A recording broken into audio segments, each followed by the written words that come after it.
Hey, what's up, good people? It's Jay Ray, the co-host of Q Points, and I wanted to come to you because there are two really important ways that you can support our show. One is by subscribing to it wherever you listen to or watch your podcasts. Q Points is pretty much everywhere. The other thing that you can do is you can visit us on Apple Podcasts, on Spotify, and on Podchaser, and you can leave us a star rating. Please rate us 5 stars because you know you love Q Points. And on Apple Podcasts and on Podchaser, you can actually leave us a written review. It's not required, but it really does help to spread the word about the show, and it helps people to discover it as they're looking for new podcasts to listen to. We're always appreciative of you supporting Q Points. We thank you so much for all that you've done for us so far, and enjoy the show.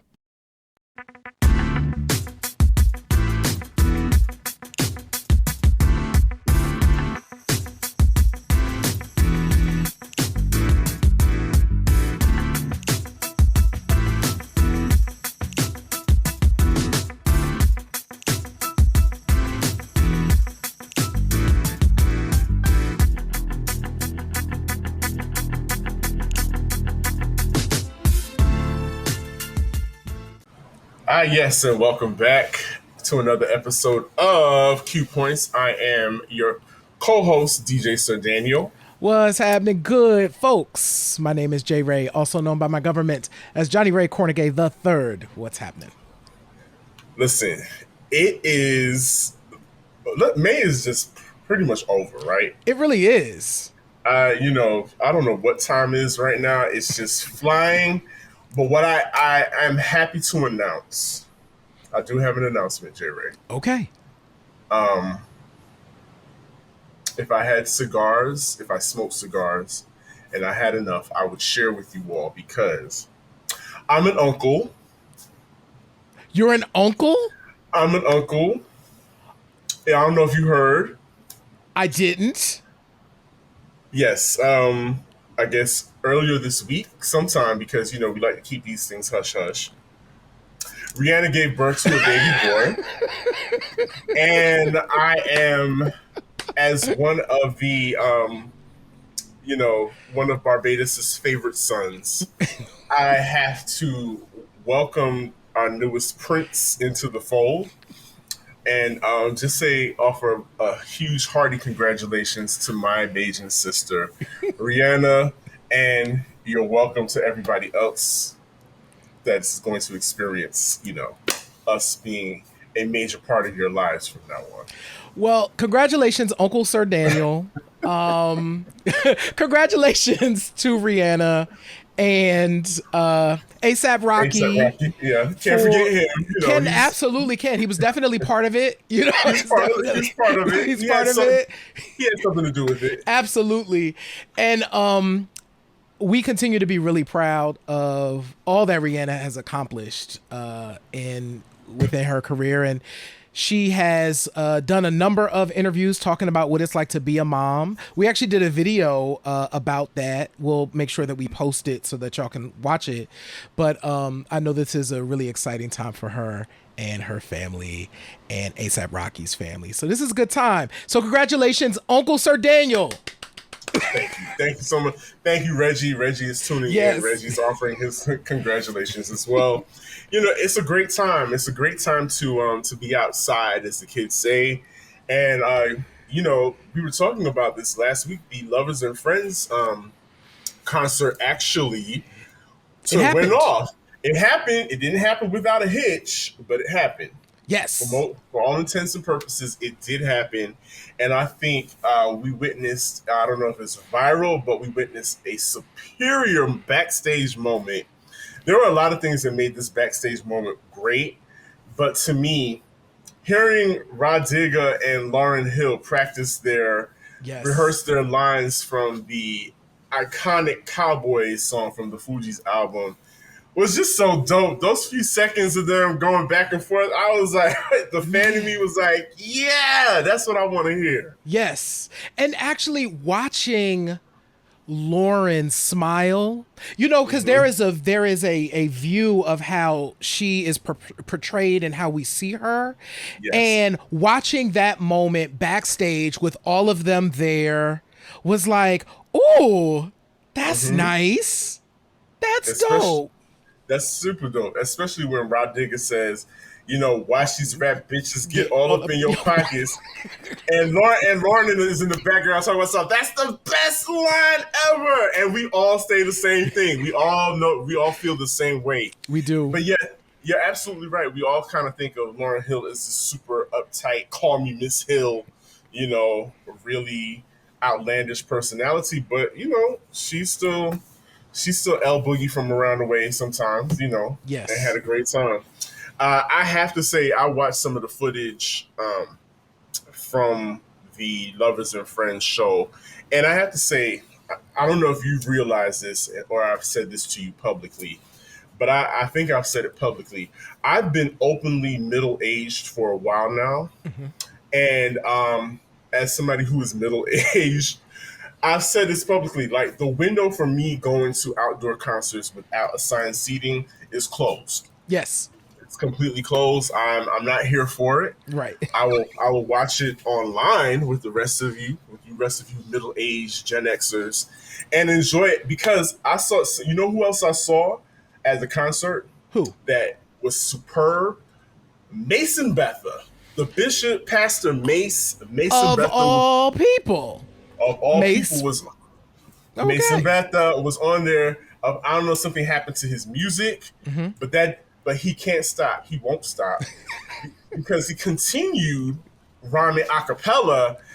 And not for nothing, we people like to make fun of Mace. Mace, not for nothing. Mace is nice. Oh, clearly. I mean, Mace wrote so many joints. Mace had a bunch of hits in a short period of time. He is a veteran MC, and that's dope when it shows professionalism when a artist can figure it out. Like, the show has to happen. Like, he comes from the school of the show's got to happen. That's right. If I'm getting my check, the show got to happen. So I don't care if the music ain't doing what it needs to do. I'm about to do this whole set a cappella. Acapulco for some of y'all. And yeah, did you see? Oh, so Khalees. Khalees did a great job. Khalees was Awesome. there. A. Marie. A. Marie was there. What? Okay, so can we talk about this particular show? So here's Yeah, what's interesting, and this is why I was on the bus of, will this happen? There was right. so many artists. And only I think like two or three like ultimately didn't perform, which is amazing because there were so many people on the bill. So just the fact that we're talking like A. Marie and Khalees and Mace and Lil Kim was there, and it was Ray just like J. Ray J. It was just on and on with the amount of people that were there. So shout out to those folks that got to go. I did see pictures from some folks that I know who actually were there. And but I'm with you, Sir Daniel. One, Wait, it's Vegas. Huh? I are am you I openly am middle? I am openly middle aged. Oh, I'm okay. about to be in, really, it's less than 24 hours because I will be 45. My official birthday is like 5:35 p.m. or something. But so Okay. tomorrow, I turn 45 years old. So I am right there in middle age, and I'm so happy about being Yes, 45. absolutely, You absolutely. know? I'm happy to celebrate you turning 45. Um, I would we would be celebrating. Well, we're still celebrating him. One of my close friends, who's no longer with us, he would have been turning, but I believe either 47 or 48. So I want to shout out Shannon, the memory of Shannon Green. We still think about you all the time, and we still talk about you all the time, and smile and laugh regarding your memory and your friendship. So, yes, shout out to my Taurus brothers. Yeah. It's Taurus season. I'm gonna let y'all have that for now. Listen, it's child's Shout about to out be to y'all. over in like 2 days. So, That's really we so y'all. Geminis are like standing here like, let's go. Let's go. So shout out to y'all.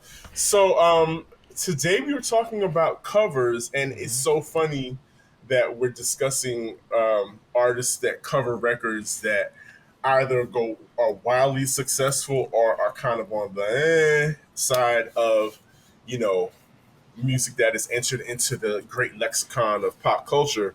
But it's so funny we did the reel featuring Mm-hmm. Shaka Khan, Yep. and then today we find out that Shaka Khan has found a new home, a new record label home, Yeah. and will be dropping music this summer.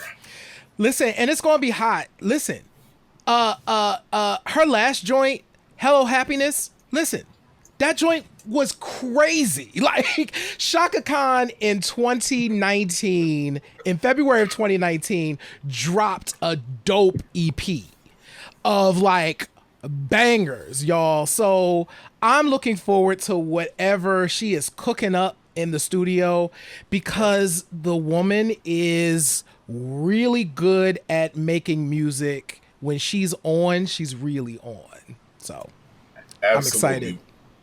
If she wants to do it and she's like all the cylinders are cooking, it's Yep. gonna be really It's great. gonna be So really great. we're looking forward to that. So go ahead. Yeah, no, I was just gonna so one of the things that kind of brought us to this topic, so of course you and I were having this dialogue from the Billboard Awards. So of course last week, let's take a moment, shout out again Mary J. Blige for her Icon Award. First of all, I watched Janet's intro and then I watched Mm. Mary's speech. I cried twice. Oh wow. Okay. I Yeah. cried twice. So one of the things, I don't know if you know this about me, but when something makes me really, really happy, I cry. And so that made me feel really good inside. And so I cried. And just a huge, huge accomplishment. And so it was just dope watching these two black women love on each other. And watching Mary in particular just kind of get the award was super cool. Absolutely. Yes. To your point, them loving on each other. I absolutely love moments like that when people give each other props that are, have been in the trenches and, especially from one icon to another. I love that as well. But I think what got me really excited was when Mary was talking her ish. Like, you know what? Yeah, I was ghetto, Yeah. and that was problematic. But guess what? Not all No, y'all want to what be ghetto too. right. All y'all want to be city girls and be out, all out too like that. I was the original city girl. No, Right. but yeah, I love that about being. That's one of the great things about getting older, is that when you get older and you evolve as a person, and you can stand flat footed, like, you know what? Yeah, and pat yourself on the back. I did that. So yes, Yes. that was a great moment as well, and I'm so glad that because we are real fans of Mary Yes. J. Blige, that we were able to give her props, and we stand on that. And so yes, Yes. shout out to us for being real fans of Mary J. Blige. Absolutely. We love Mary. And so, okay, heading into this topic, right? So Yes. I didn't watch the Billboard Awards. I think we know how I feel about award shows in general, and I kind of watch them Yep. in pieces. But I happened to catch Silk Sonic, and they performed Love's Train. Before I Talk talk about it. about this song, I want to talk about the fact that I was hearing a lot towards the end of last year of how Silk Sonic missed their moments and what happened to the record. And I was sitting on the sidelines like, these folks clearly don't listen to classic R&B radio because Silk Sonic joints played all of 2021. Like all of Skate, Leave the Door Open, Now Love's Train, the song that I love that I can never remember, the Smoking Out the Window.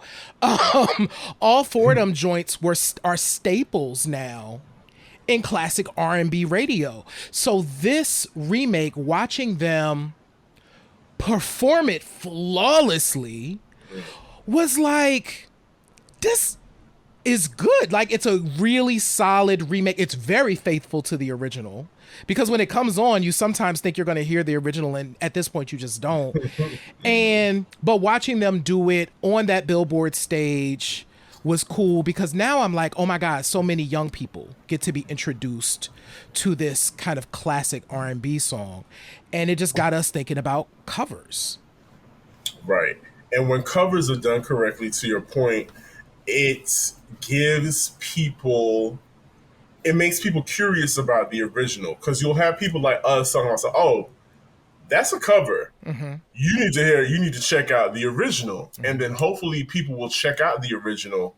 And so now not only is Silk Sonic getting, love for the song, but the original artist can get some love too, and get some back end off of the writing and the publishing. And Yes. because a lot of times artists that came from 2 to 3 generations, well, 2 to 3 decades ago, didn't necessarily sign great contracts, so they didn't necessarily get a lot of money. Right, right, So right. I think, and that's why I kind of wish a lot more artists did that. Do a nice cover of something. Look at catalogs, look at the people that came before you and really made noise, and find out delve into what it is about that song that made people excited, and see and put your own spin on it. There's nothing wrong, because you got to do something live, because Absolutely. you can't, people don't want to sit through a whole bunch of ballads Right. unless unless you're going to a chem show, then you know what you're getting. Absolutely. So, but yeah, so yes, we got to talking about covers, and then J Ray and I, as usual, decided we are going to, pick on some of the covers that we either loved or hated or are indifferent about, and let's just talk about it, because of course we love to talk about these kind of things. Yes. So J Ray, you want to go first? Let's hit us off with your first pick. Let's Okay, so my first cover that I want to talk about is from Aaliyah's first album, so At Your Best You Are Love. I'll be taking a step back about talking about Aaliyah's first record because obviously it was produced by Thou Who Shall Not Be Named. But this cover, Yeah. in a lot of ways, I mean, I love the Isley Brothers version of this song, but I actually think Aaliyah's version is my favorite version of this song. I feel like her vocal is incredibly solid. It toes that line of kind of intimacy but innocence, because of certainly because of her age, I'm sure, when she was singing it, but it's a beautifully crafted song, and one of my favorite remakes to hear, which is also another song. So when we start talking about classic R&B radio, I hear the Aaliyah version of that song more than I hear the original version of that song at this point. And I just totally enjoy listening to it every time. I'm not mad at that pick. That's a very wonderful song. And with regards to Aaliyah, and people like to talk about, people with feather voices, it takes a lot of control. It takes a lot of control to sing like that. People think it's just, I'm singing very soft, so I'm not really exerting any energy. But it takes a lot of control because, one, you're exhibiting breath control, diaphragm control, all of that technical stuff. But then on top of that, you have to remember to interpret the song Yep. and give the song feeling and emphasis where it needs it. So, yeah, I love that pick. My first pick, I am the self-proclaimed, I'm a female MC historian, and that's what I do, that's what I love. So there's a couple of them that we're going to talk about tonight, and the first one we're going to talk about is Bahamadia's interpretation or cover of MC Light's Paper Thin. And we mentioned this a couple shows ago, because I don't think you were fully aware of that version. Um, it's a good version. First of all, we're talking about people that exhibit control their instrument. Bahamadia is definitely an example of an MC that controls her instrument, because she's not super boisterous by any means. She has a very cool demeanor, very calm demeanor, and so her voice reflects that.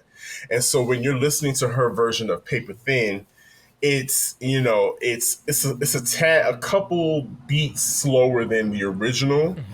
Hmm. Um, it was produced, of course, by Questlove and the Roots crew, because it appeared on a B side of one of her singles. I can't remember right now, but yeah, it. I don't think it caught on because people like J. Ray love the original so much that they didn't even pay attention. It could have been the timing of it because Bahamadia, I will say this: Collage is a phenomenal piece of work, a Hmm. phenomenal body of work. But there was a gap in between time of when the singles were released and when the actual album was released. So then, my guess is that there was a the people that could have um, latched onto the album and could have become real big fans at that time may have lost interest, may have. And so by the throwing out that B side was kind of like, okay, let's do something to get people's interest, or get people's attention on the album and the rest of the body of work. So your diehard hippity hop fans like me, already copped the album and loved it, and but I think Paper Thin was an attempt to pay homage and as well as hook people in because people like covers. People like covers. I want to stay with Collage for a second though, because one, Mm-hmm. that record is dope. Um, and I've never really, I don't think you and I have like really talked about that album. And we probably just need to do like a show about kind of that era. I Yeah. actually think one of the reasons that Collage didn't catch on is unfortunately, Bahamadia was ahead of. I truly think if Collage had hit in like 2000, it would have Mm. been because by then the Roots had done all the stuff that they were doing, right? You Got Right. He had already come out. Dilla was on the scene and like Yeah. doing his thing. The Philly whole Jill neo Scott, soul movement. the whole That neo soul yes. movement was emerging, and Collage. Shout out to Guru because she came through Guru and that camp. Yep. Shout out to Guru for seeing the vision and being able to get the album out, and it was a great record. I just think it beat everything else that it could have rode the wave of. You know what I'm Mm-hmm. saying? So yeah, I didn't catch that cover. And yeah, I love the original version of Paper Thin, but I I'm fascinated by hip hop covers. So actually my second song is a hip hop cover. Because okay, so now we're at the point in hip hop where we can have covers, right? Yes. Yeah. So my second joint is Pharoah Monch's Welcome to the Terror Dome, which was on his Mm. second record. So Welcome to the Terror Dome, of course, originally done by Public Enemy. Pharoah Monch did it on his second album, Desire, which is a super interesting record. So for those who haven't heard it, definitely go and check it out.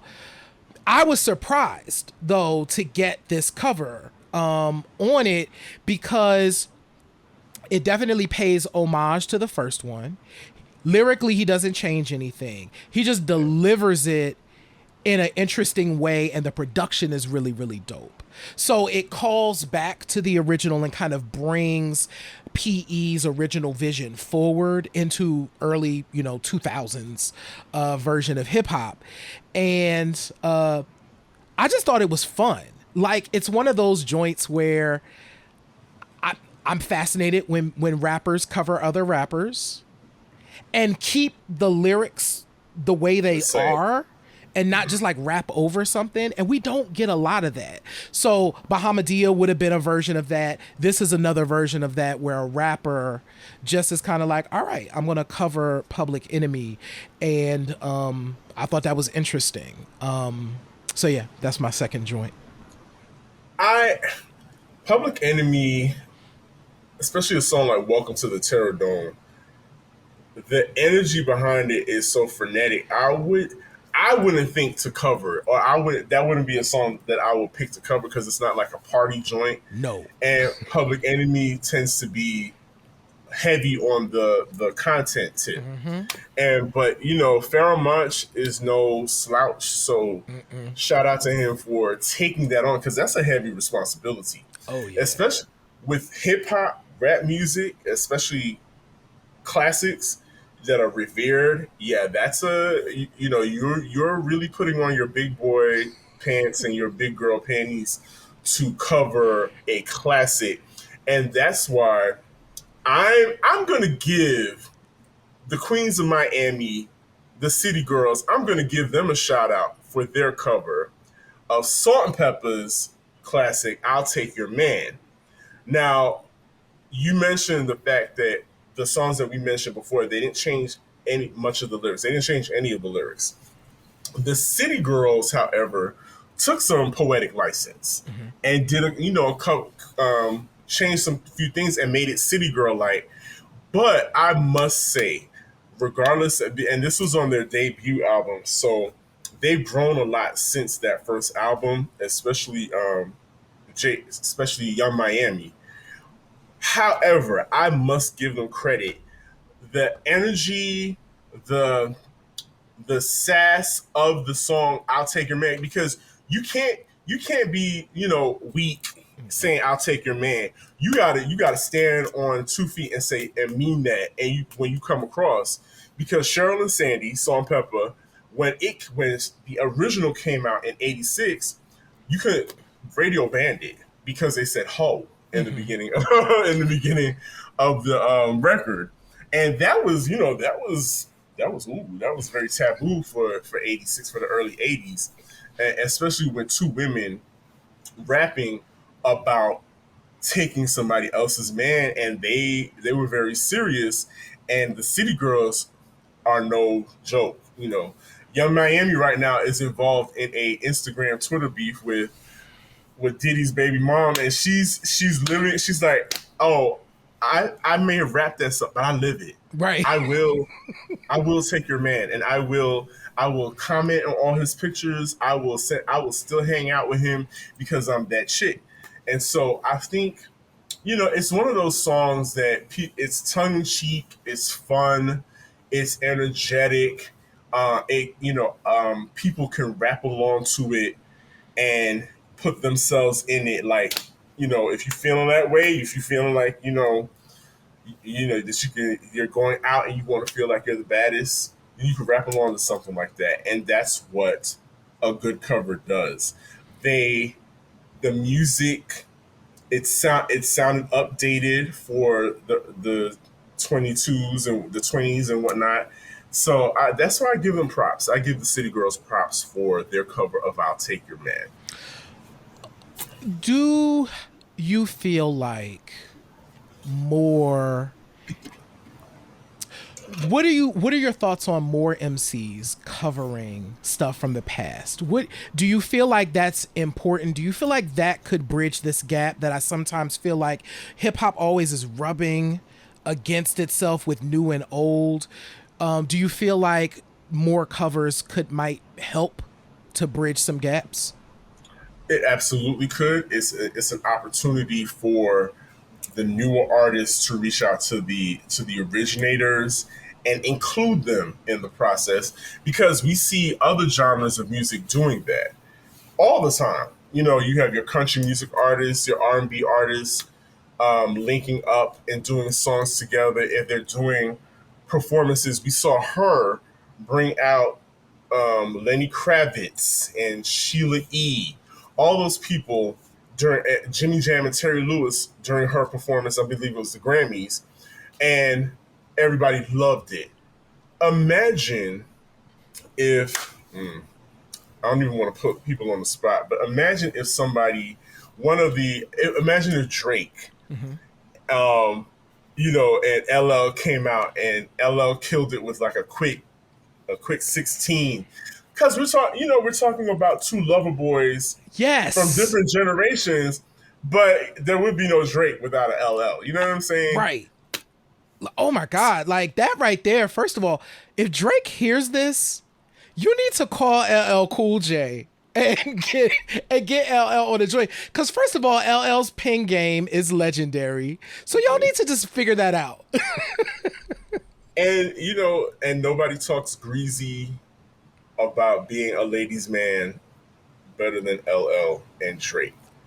Imagine if you had peanut butter and chocolate together, two great tastes that taste great together. I mean, but I really wish to answer your question, I really wish younger artists or even older artists would reach out and say, "Hey, let's try and do something that will bridge the generations Yeah, and could actually generate some real money and get you on tours and get you performances in different places." But absolutely. Because we just posted about I Feel For You, and of course, Melly Mel is featured in that. Melly Mel is still out here. We was just on Melly Mel's IG today. Melly Mel is out here still like crushing the weightlifting game. So imagine, right? It's crazy, right? Y'all need to check out Melly Mel's IG because the brother is killing it right now. But Melly Mel just turned 61, by the way. right, imagine some of the younger cats kind of reaching back. You know what I'm saying? And even pulling forward some of the stuff from like The Message and all of that and White Lines. And like, first of all, those songs could fit in today's moment. That would be super dope for some folks to reach back and bring that forward. White Lie. Well, I don't know if that would be appropriate if you're facing, RICO charges. Right. Right now. I don't know if you want to remake that particular song, but somebody else that doesn't have any, Yeah. pending charges, you could remake that song. But speaking of birthdays, I almost forgot. So today is the icon, the Jamaican legend herself. It is Grace Jones' birthday. It is. And if we're talking about remakes, I don't know if a lot of people have ever heard Warm Leatherette, Yeah. but Warm Leatherette that's one of my favorite Grace Jones songs. Mm-hmm. But Warm Leatherette is a cover by a group called The Normal. Yep. Absolutely. Cover of it's kind of like a punk rock joint. Mm-hmm. And love what they did with that song. But yeah, that is a cover, and that's one of those ones. It's so faithful. Whitney Houston is good at that, right? Luther was good at that, where they do a song and you think it's their song and you like, actually, It's a cover. It's a cover. But yeah, Warm Leatherette is. That played, so the night I got COVID, Questlove dropped Warm Leatherette, and I took my mask off and I was getting my life. That damn Questlove. That damn Questlove. But I want to ask you a question. So, I mean, we were talking about covers, going lyric for lyric when it comes to rap. Then, of course, you have people that make covers on R&B songs or otherwise, where they change it or make it almost unrecognizable. Like, do you prefer that a cover stays close to the original, or are you open to it being sounding completely different, something completely, otherworldly than what the intention or what it sounds like? Because I'm trying to think of something else that did that. Yeah, there's actually a recent version of what you're describing. I'm open to it. I think that if a song is done well, it can appear in many different genres. So I think my favorite version, this wasn't even a cover, this was just the original artist doing the song in a completely different way. But Robin actually did like an acoustic version of Dancing on My Own.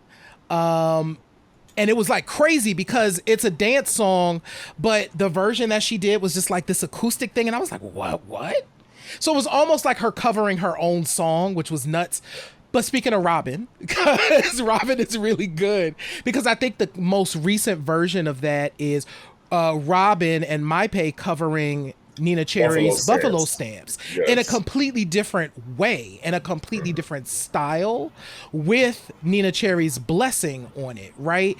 So I am wide open to what a cover could be. I remember Janet Jackson doing the Rod Stewart joint "Tonight's the Night," but she didn't change Rod's lyrics to it. So she sang "Girl" like he would have sang it. Mm. And in 1997, that was revolutionary. You know what That I'm was saying? several. Yeah. Yeah, that was like really taboo that Janet Jackson was singing this song and about to a woman and not changing the lyrics. Like it was a thing.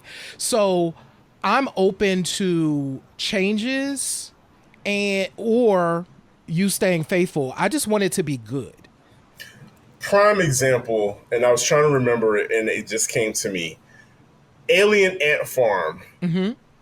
did a cover of Michael Jackson's "Smooth Criminal," like Yeah. a really kind of hard Heart. edge speed metal version. Yep. And this shit was dope. Yeah. It was That's a good the cover. video. The video was great, and it took it to a completely different genre. But it paid homage to the fact that this song is that good, that a song that's really good and stands on its own can be done in any kind of genre. Absolutely, absolutely. And let's shout out folks that so Reggie was here, of course Wani's here, and Kipper's here. Hey Kipper.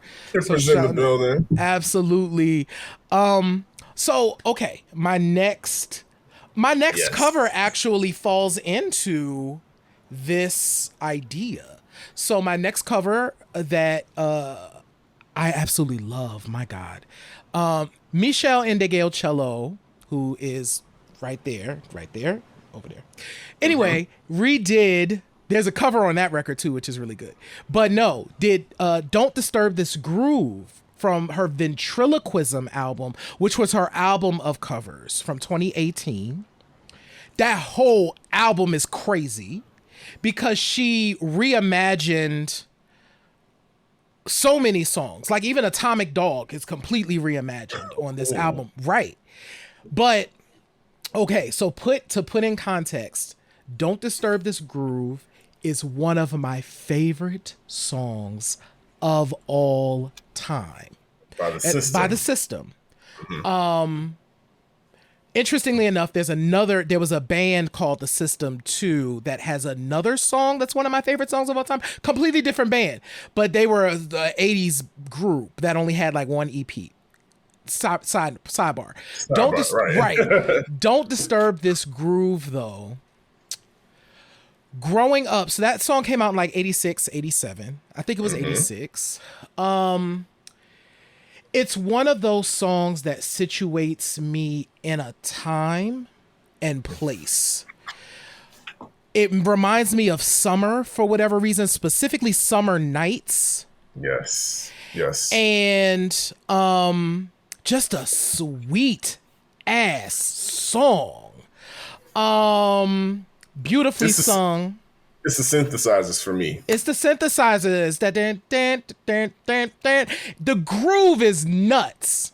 So what Michelle does though is really take the foundation of the groove, slows it down, and it becomes a burning slow jam.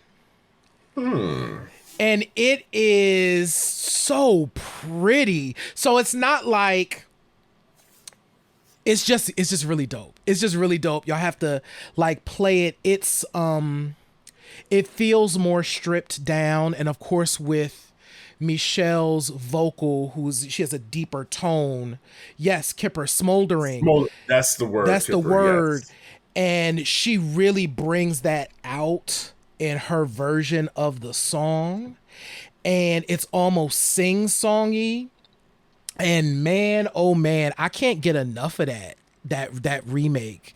So yeah, Don't Disturb This Groove by Michelle Indegeocello, remaking a classic song that stands clearly on its own. And this remake gives it another life. I am just I'm sold. Like I'm about to, when we get off, I'm about to check it out myself because I too love that song. So yes, and I love Michelle. And so we're coming to, here's my third pick. And it's not a rap song.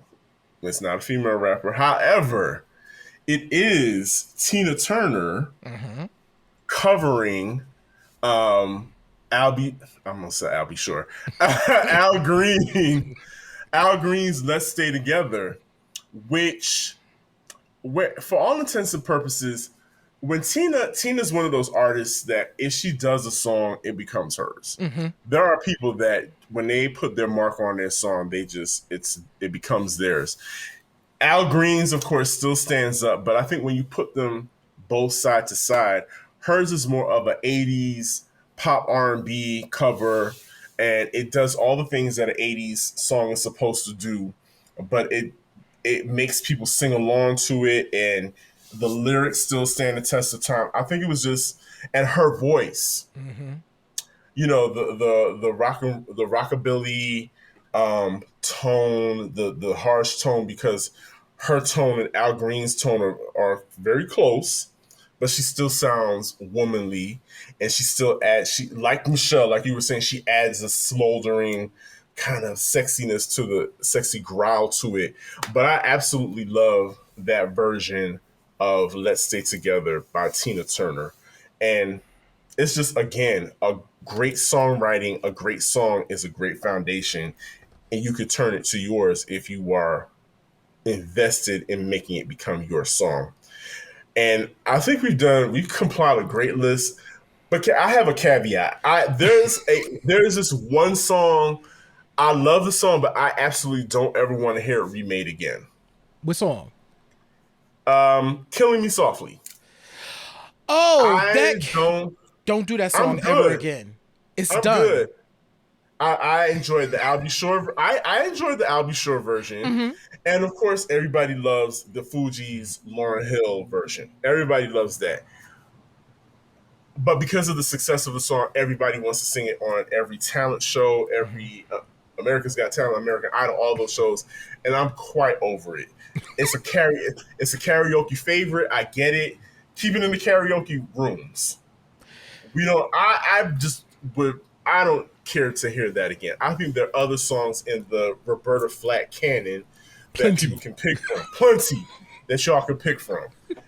But yeah, just don't do "Killing Me Softly" anymore. Just, this is a personal ask on my behalf. That's all. Listen, you are absolutely right. I actually think, I mean, the Fuji's version kind of like, it was like, I don't even know who else can do this. And unless someone is doing a version that calls directly back to the original in some interesting way, maybe I'll accept it. But I think you're right. I don't know what you gonna do. I don't know what they gonna do. What you gonna do? That Yeah, song done it's been did. right.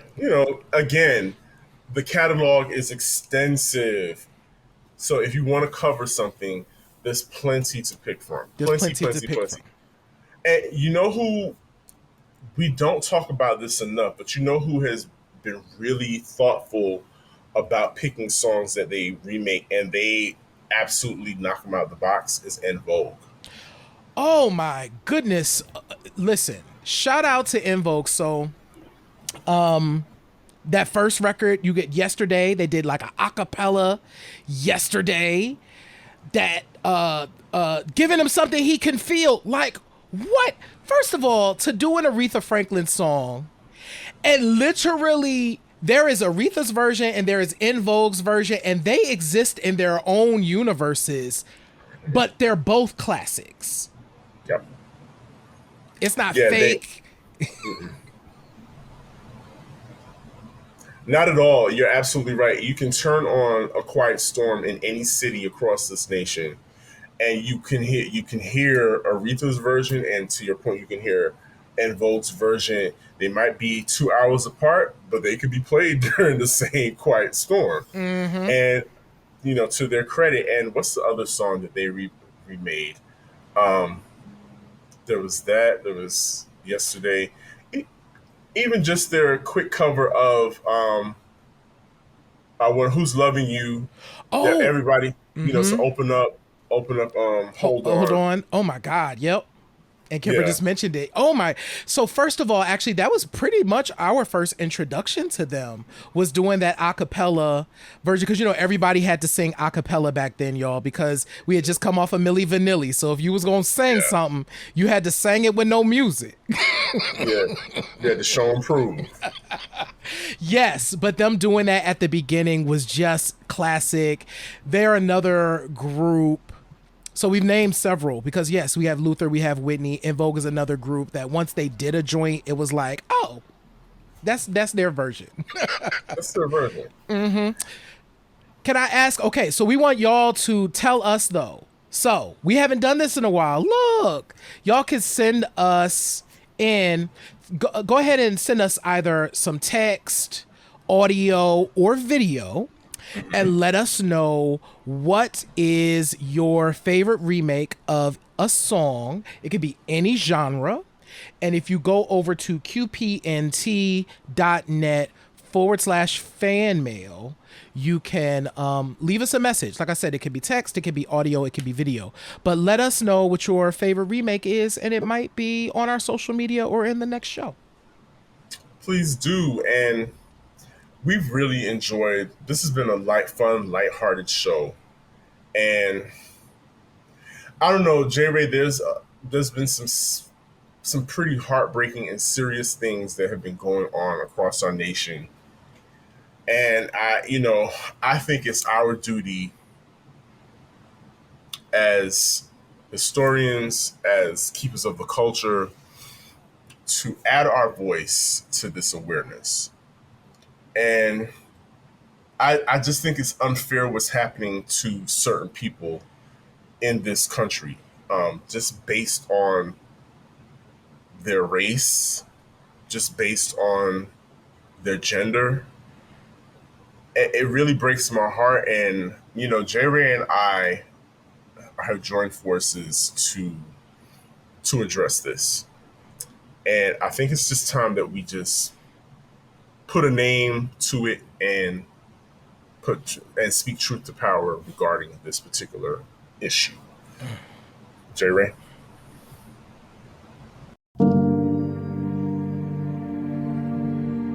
Are you a black woman? Are you a black woman that's a rap artist? Are you a black woman rap artist that attended an award show recently? Do you know this woman? If this is you, you may be eligible for compensation.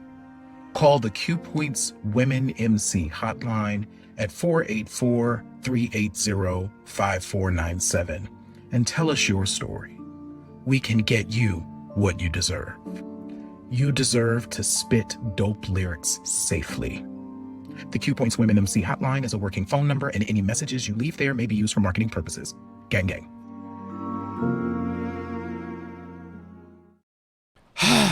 We had to talk about that. We had to. If you see something, say something. If you see that young lady, say something. Call the authority, something. This can't happen anymore. On behalf of Meg Thee Stallion, Doja Cat, Azalea Banks. especially Azalea Banks, Little Kim, this person must be stopped. Oh And my people like her. So, I don't know why it's happening. It's the weirdest thing. I watched the clips and I watched the videos. I don't understand why she's there. I don't get it. I didn't know who she was. I mean, I've obviously then when you told me Suicide Squad, I was like, oh, okay, yeah, I remember her from that movie. Yeah. Why is she fawning over these black women in a very creepy way? It's one thing to be like, yo, shout out. Mm-hmm. It's another thing to be exactly, Kipper. Exactly. So, for those of you who don't know that young lady, she is an actress. Mm-hmm. Her name is Cara. What's the last name? Delvine. Delvine. That sounds right. Cara Delvine. She's an actress. She's very intense about her fandom. If you type in her name and just do a search of her, she has popped up in the faces of numerous female rappers, women rappers, and it's very like cringy, kind of intense of her fandom. Like there's touching, there's intense rapping in their faces along with their songs in in black voice and black effect, and yeah, there's some very uncomfortable sniffing of people's legs and touching. It's on a deeper level, it's very indicative of this your property that Yes. I can touch and I can I can marvel of your body and I have free agency to touch you and to invade your space, which is very indicative of a lot of the behaviors that we've been seeing and that has been called to the carpet in the most recent years. People call that CRT or Hmm. whatever, and it's just us recognizing, hey, sometimes y'all just don't understand boundaries, and you think Hmm. that because we're black, there's this thing where you still feel like there's some type of ownership and you can touch and you can it's very odd. It's very odd behavior. I feel cringy for the girls, the Kim's, the Azaleas. She was on Azaleas trying to rap, Perform. trying to perform, and this girl is doing everything in her power to take attention away from Azalea and from these people. And I don't know what she's getting out of it, the attention that she's receiving, but it's just really creepy. And I'm sure there's probably going to be expose or interview where she tearfully remarks of how she just wants to, be friends, and she's just really excited about being in their presence, and that, I thought I was just being authentic and blah blah blah. But it's creepy. It's creepy. The picture that we of her peeking around, Meg is on the carpet taking photos. She was literally peeking around the corner. Yeah. It's weird, and It's very Stan 2022. it's if this is staying in 2022, y'all can't have that. Y'all can't have, y'all can't have that. Y'all doing too much now. Maybe Dido might make a reappearance and say, I'll sing the hook again, Right. because she's clearly a Stan in the creepiest way In the possible. creepiest way. The Azalea, if y'all can find that, it's online. You will Yeah, find that clip of the video of Azalea, and I just really feel bad because it's like this is uncomfortable. This shouldn't happen. very uncomfortable. But yeah, so we come to the end of the show, Mm-hmm. and I know we mentioned it before, but I did not want to go to end the show without wishing my co-host and friend Jay Ray the happiest and most well-deserved birthdays, and you deserve everything that your heart desires, and that you because J Ray is a joy to work with, a genius. He's all the things. He's like anybody that knows him absolutely loves him. And if you see him on the socials, please shout him out. Give him some birthday love starting tonight and all throughout tomorrow. He's a really dope guy. I just want to say happy birthday, J Ray. Thank you, man. 45, y'all. 45 King in the house. He's the I 45 King for tomorrow. Oh, you know what? Shout out. You know what? I need to play just like 45 King joints all day. We were talking All about right. DJ Mark the 45 King before we started tonight's show. And that is definitely something to do is play some 45 King. I want to give you a shout out as well. Sugar Honey on the Rocks. Listen, y'all need to go over to DJ Sir Daniel's Mixcloud. Link is in the chat to check out Sugar Honey on the Rocks. Because you be doing your thing, man. Like, fun show. That last show was good. I mean, the shows just be good. So, good work. Thank you. I appreciate that. Anybody, if you were planning on coming through to Rocksteady this weekend, I will not be there. There is an they're shutting down the kitchen or the restaurant for that evening because they're having an amazing block party weekend the whole weekend, Saturday and Sunday. I mean, they're international artists coming for this whole block party bashment party that they're having. All the Caribbean massive, the African nations, countries come on out to Rocksteady in Atlanta off of Marietta Street. It's a complete vibe. If you follow me, you know I'm there Sundays doing slow jams. But the way they're going to be rocking this weekend, ain't nobody checking for no slow jams. So I have the weekend off, but you need to come out there and get your groove on. I'm sure there's going to be food outside, drinks. I know the work crew is going to be there doing their thing. Yeah. Louis Vega is going to be there. Listen, and if Louis Vega come in, y'all need to go. Louis Vega going to be there, and y'all going sweat, kids. Go sweat. Bananas. So if you're looking for something to do this coming weekend, if you're here in Atlanta, by all means come out to Rocksteady on Friday and Saturday for the Rocksteady Block Party Affair. Cool beans. Listen, make sure, y'all, that you visit our website. You can become a Q Points Insider. You should head on over to Apple Podcasts and make sure that you subscribe. Also, leave us a rating and a review. Also, do the same thing on Podchaser. I know we say it all the time, but it is true. When you rate and review us on Podchaser, it really does help to spread the word about the show because it touches so many different things, helps with our Google SEO, all of that stuff. So definitely head over to Podchaser, leave us a rating and review, and make sure you subscribe on YouTube. If you are watching anywhere else that you're not on YouTube, go ahead over to YouTube and make sure you subscribe and hit the bell notification so you can get notified. Absolutely. So, J. Ray, what do we say every week? In this life, you have a choice. You can either pick up the needle or you can let the music play. I'm DJ Sir Daniel. I am J. Ray, and thank you, Kipper, for the happy birthday. I'm J. Ray, y'all. Peace. Peace.